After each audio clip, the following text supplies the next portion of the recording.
Okay, now we're recording though. Okay. So, well, yeah, that works. You could probably just like that. You're like, blah. Okay, so now. Now we're recording. But yes. Okay, so I guess this is like the merger of the Bog Shark Labs YouTube channel and our NPE show. This is the NPE show on the Bog Shark Lab channel. Yes. Yeah. So NPE show will be a part of Bog Shark Labs. Yes, they will. It will be, I guess you could say, like a subsidiary kind of ordeal. Is Bog Shark Labs a subsidiary of the NPE show, or is the NPE show a subsidiary of Bog Shark Labs? I would probably go with the first one because there's going to be a lot more on Bog Shark Labs than the NPE show. Yeah. So yeah, it'll just be kind of there with everything else. Bog Shark Labs will be the parent company. Yes. Because we are, as you can see, we are professionals. Yes, this is beyond professional. Everything about this is professional. It just screams professionalism. Yes. At least hopefully we'll have video if the camcorder works with us. Yes, I guess we'll have to see. But, we could try to kind of talk about what we hope to bring to Bog Shark Labs with the NPE show. What else we have to do, what kind of ideas we have. Yeah. What do you want to do with, what's your hope from Bog Shark Labs? My hope is that we can, I think, do like tutorial things, but then we'll talk about different tech topics. We could talk about work topics, kind of like we did with the NPE show. We just anything and everything tech related, and even like you've mentioned, we could do vlogs. That would be cool. Like personal stuff. Actually go life updates. Yeah, like go places and record it. I think that'd be fun. Yeah. I'm kind of on the same page. I'm no stranger to tutorials.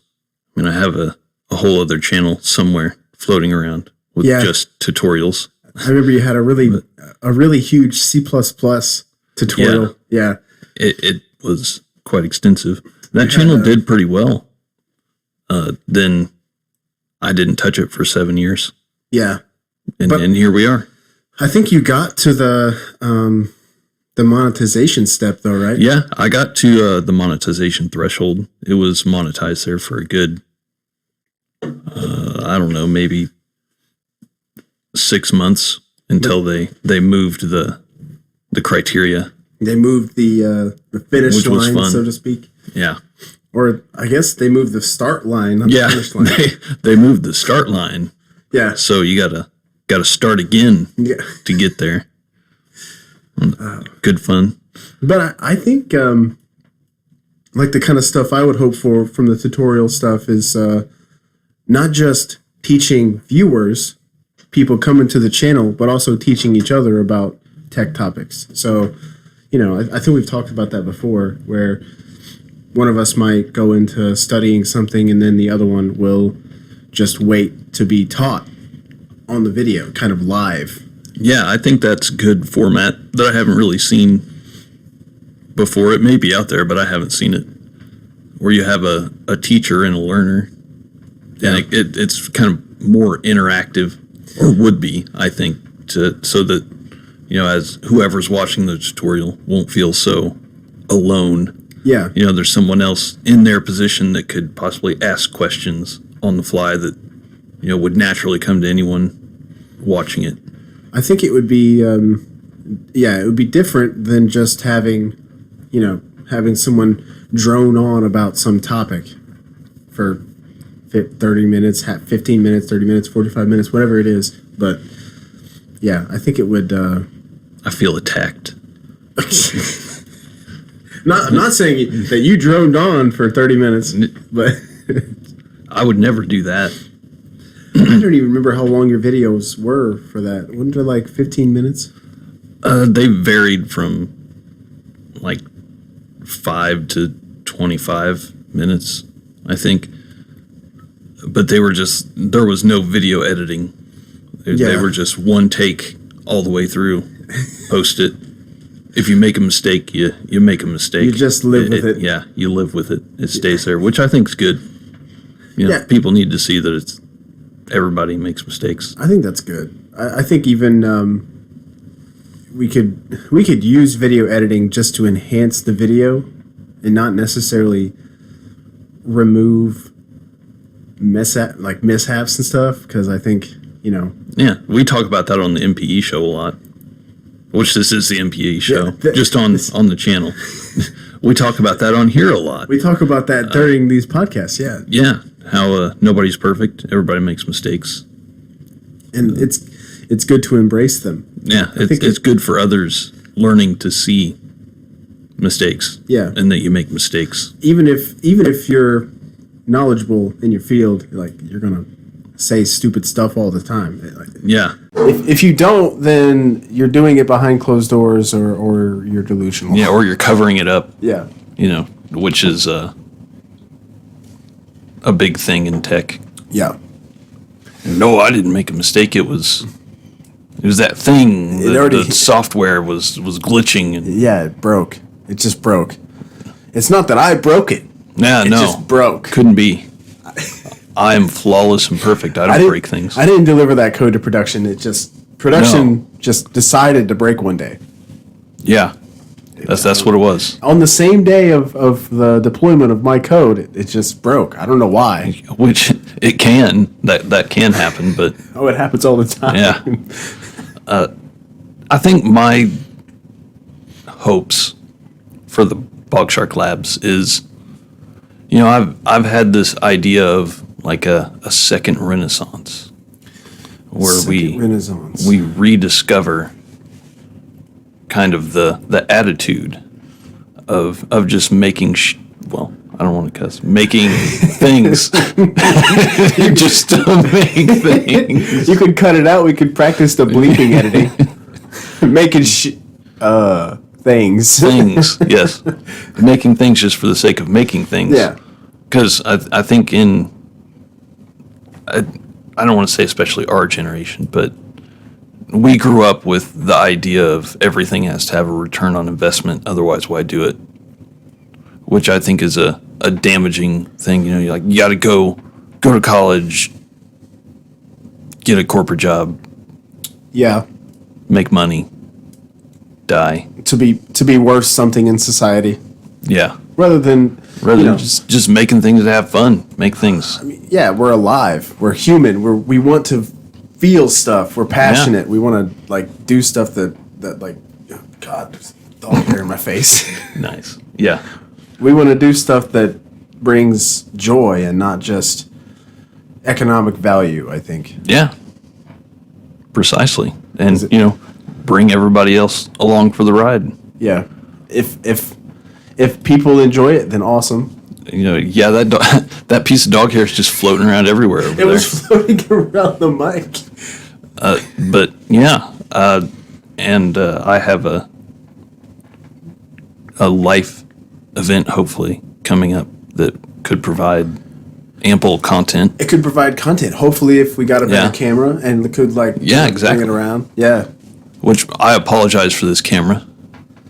It has been nothing. I think. But trouble for me. What? Hang on. You know what? You're approaching that wrong. I think the camera should apologize to us for being so crappy. Yes. That's. Well, I was apologizing to the people. On behalf of the camera. On behalf of the camera, because I did hire the camera. Oh, well, I guess. Anyone that's watched, the only thing currently on the channel is cooking stuff. Alternative. Yeah. Well, I won't call it alternative. Plant-based cooking, because that's mostly what I do. I'm like, hey, maybe someone else would be interested in getting into plant-based cooking, so I made some videos. I think it's also kind of, it could be just cool to note that you were practicing video editing, right? I mean, yeah, that was the other big thing I wanted to do with that, was get in tune with video editing, and I found a lot of things out, like that camera is crappy, and the lighting is very important. Yeah. Which I have new lighting equipment now, and sound equipment is on the way. even though we just have this beautiful overhead light without the lighting. It doesn't matter as much for this. But man, in that first cooking video, the contrast of the black stove and the white frozen vegetables in the skillet, and it just had like a strobe light effect, and it was trying to give very ugly. Trying to give the viewers like a seizure or something. Jeez. Yeah, I mean that's exactly what I was trying to. That's what the camera. That's what plant-based cooking does. It's bad for you. It gives you seizures. Yeah, that's what the camera was trying to give people seizures. I also think it's because that's just how bad it is. I want to illustrate how dramatic the sound changes when I move from the mic to away from the mic. Is yours the same way? Probably, yeah. No. I mean, my voice. Yeah. Oh, yeah, it does. It takes a little bit longer because your mic is mic 1. Mic 1 is the main mic. It's like I take all. My voice carries further. Yeah. Yep. Well, maybe, and your voice just generally carries further than mine. That could be true. I have a very long voice. See? Long voice? What the heck is a long voice? It extends further. Yeah.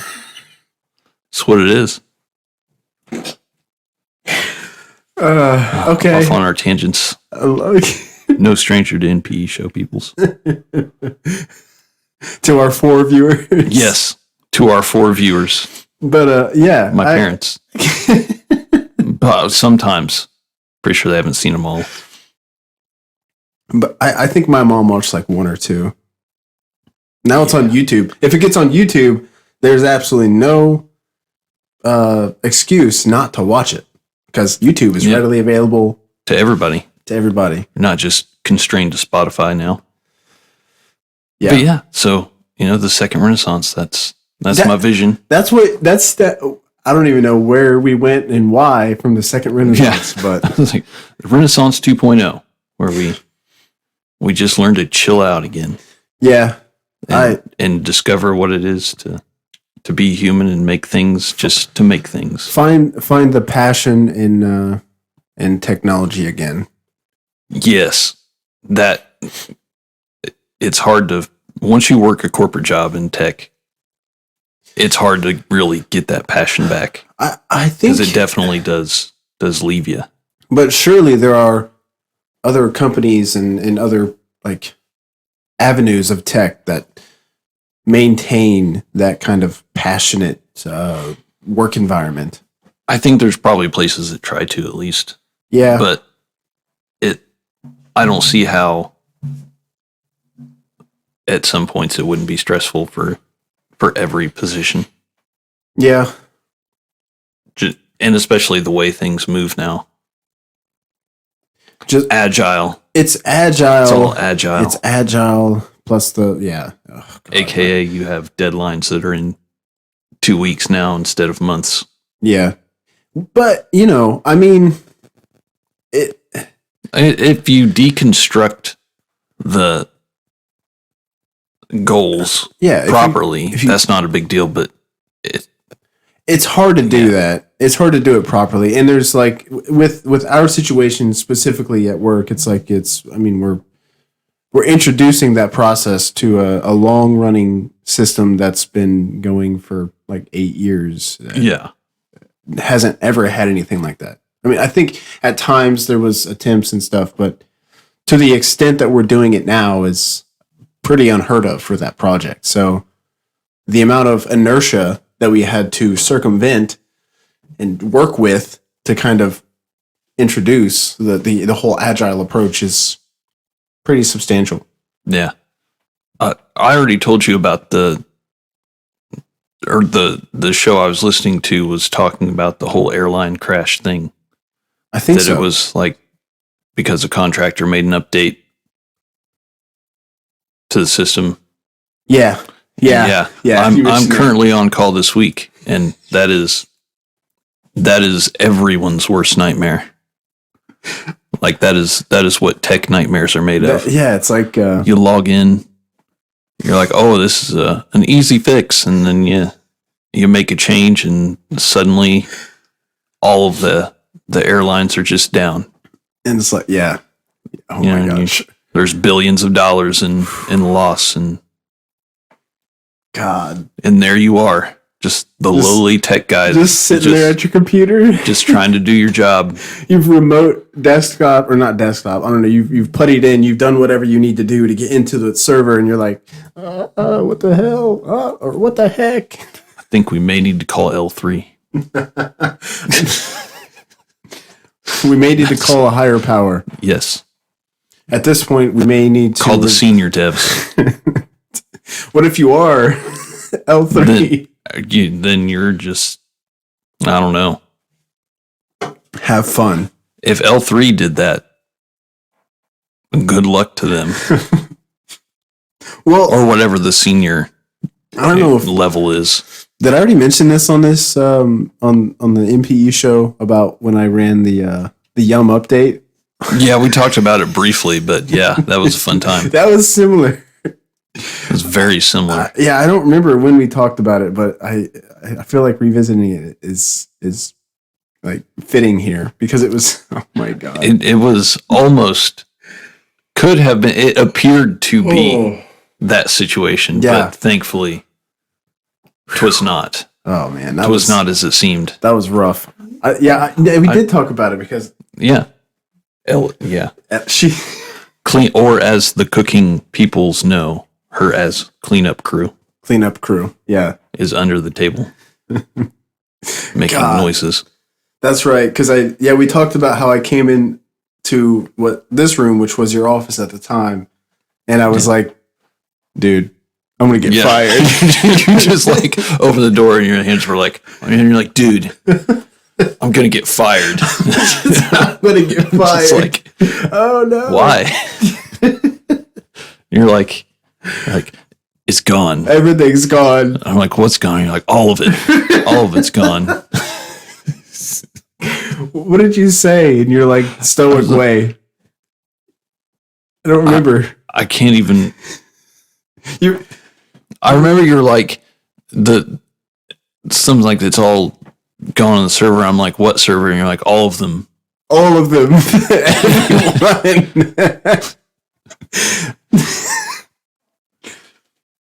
It's just every server we touch. I failed to comprehend at the moment what you were meaning. Yeah.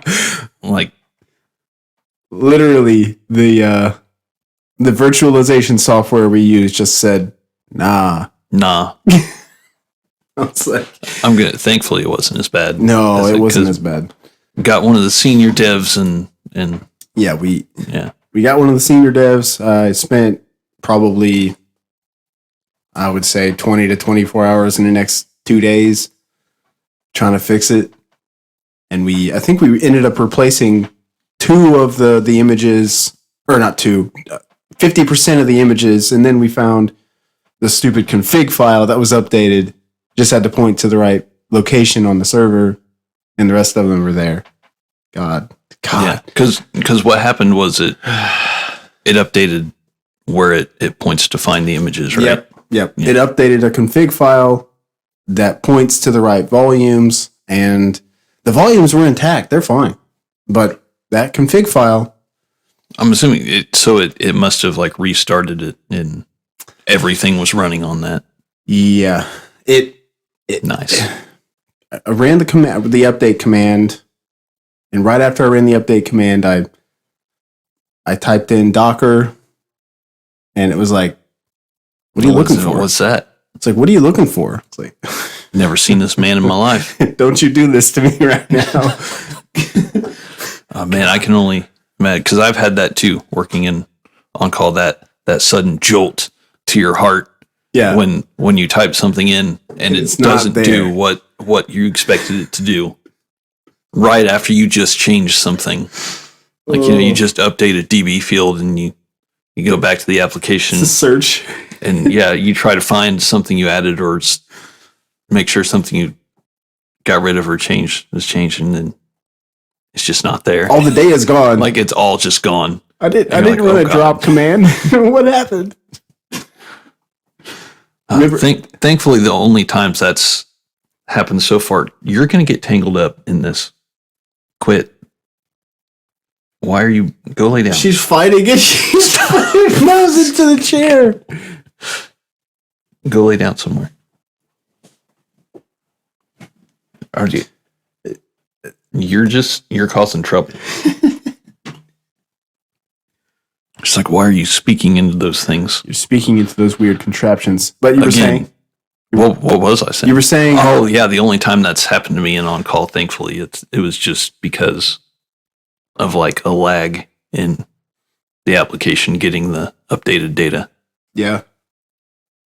Or like, when someone else is doing something simultaneously, doesn't have anything to do with you, but yet affects what you're looking at at the same time. Like, I didn't do that. What's happening? Yeah. Yeah. Huge enterprise systems with that much data. It's just like, yeah, it's getting hit all the time. Yeah. It's by insane. tons of different people. It's insane. You could even like, what the? She's being a menace. What are you doing? Here, go this way. Around there. It's like, there you go. Right there. Like recently I think she's just walking in circles. That feature we added in a specific part, and then like, it seemed harmless because,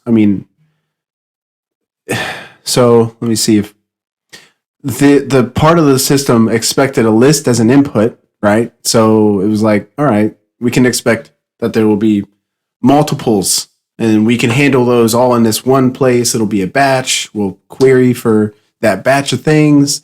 It'll be fine. But come to find out, we didn't vet the entirety of like the inputs and how they get there. And one of the things that piece depends on spits out things one by one into that list.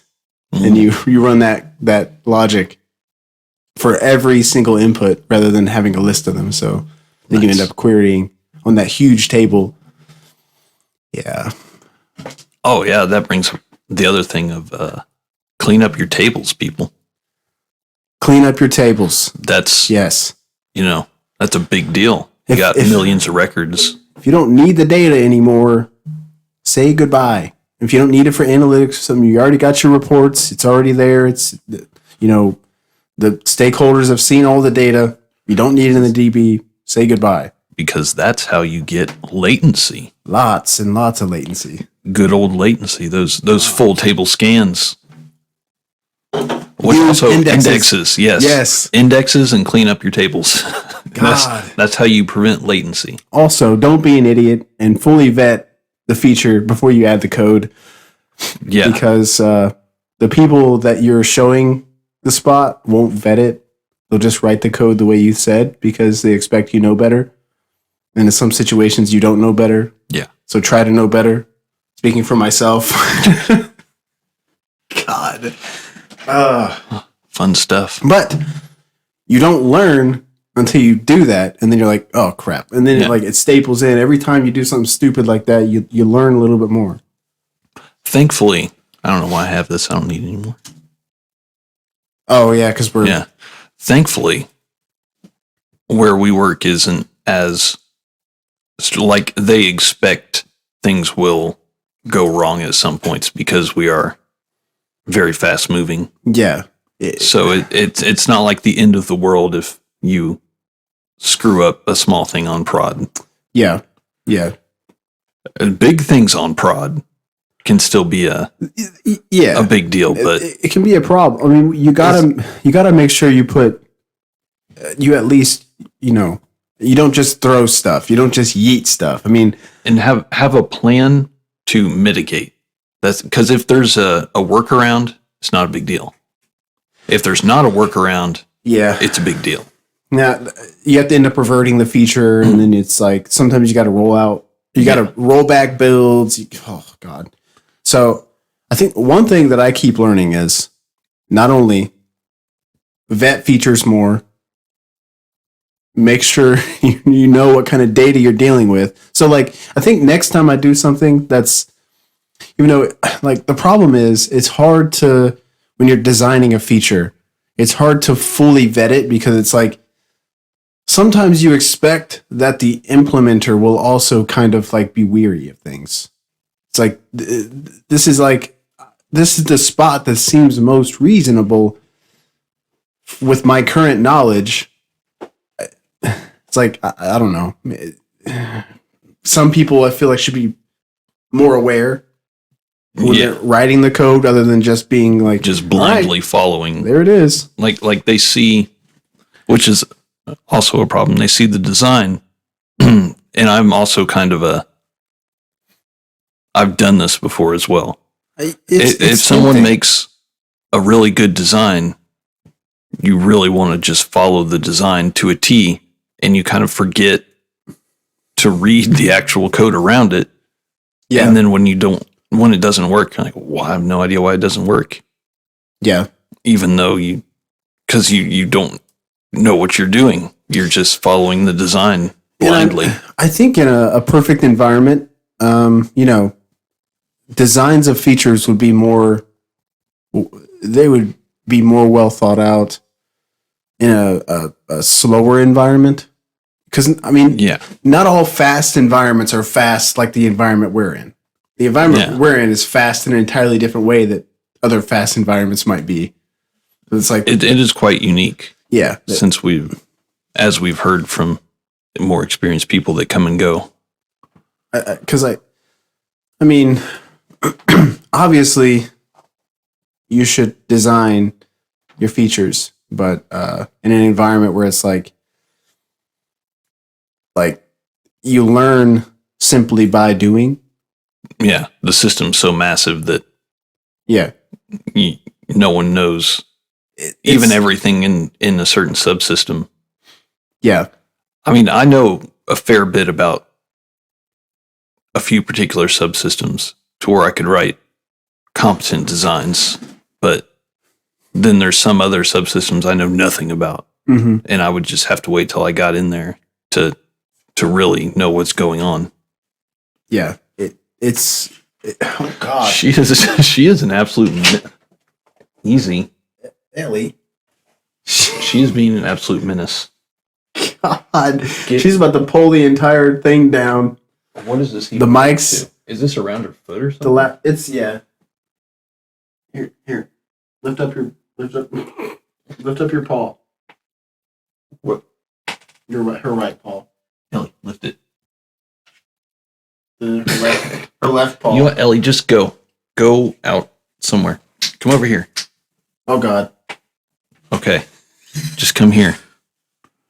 Well, we're almost at a half hour. I'm not sure if we should risk it with... Ellie, no. We need cable management. Ellie. For sure. Sounds like content. Wait. Okay. God. We need Ellie-proof cable management. Ellie! Oh, my God! She can't help it. She can't help herself. Oh!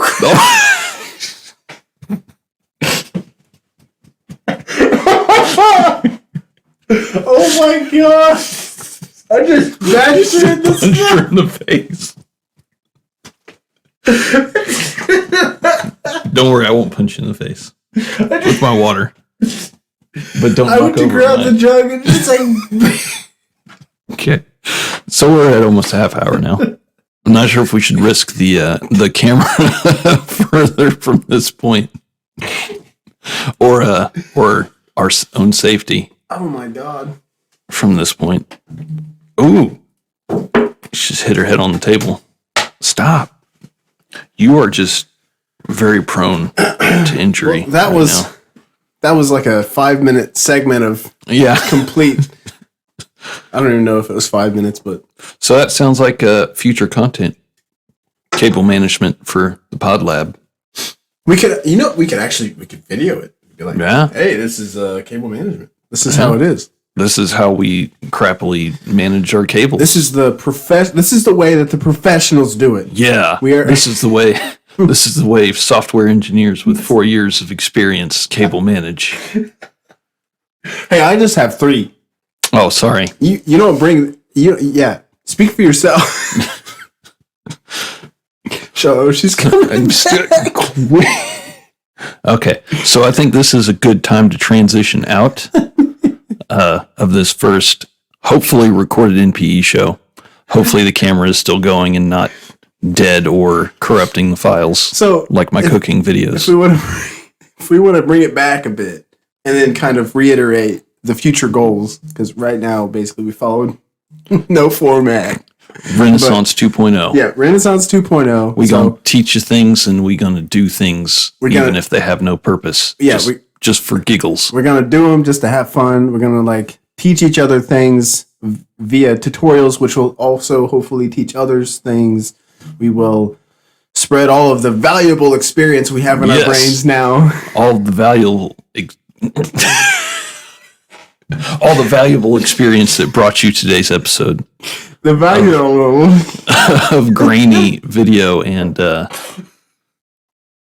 cable management bringing down our prod system here. Oh man, our parents would be so proud of us right now. They will be. Yeah, but that's the goal. Just we're here to have fun. We're here to enjoy ourselves and hopefully teach us things and teach you guys things at some point. But yeah, so that's the goal. We'll hope to see you again. Yeah, that's the wrap. At some point.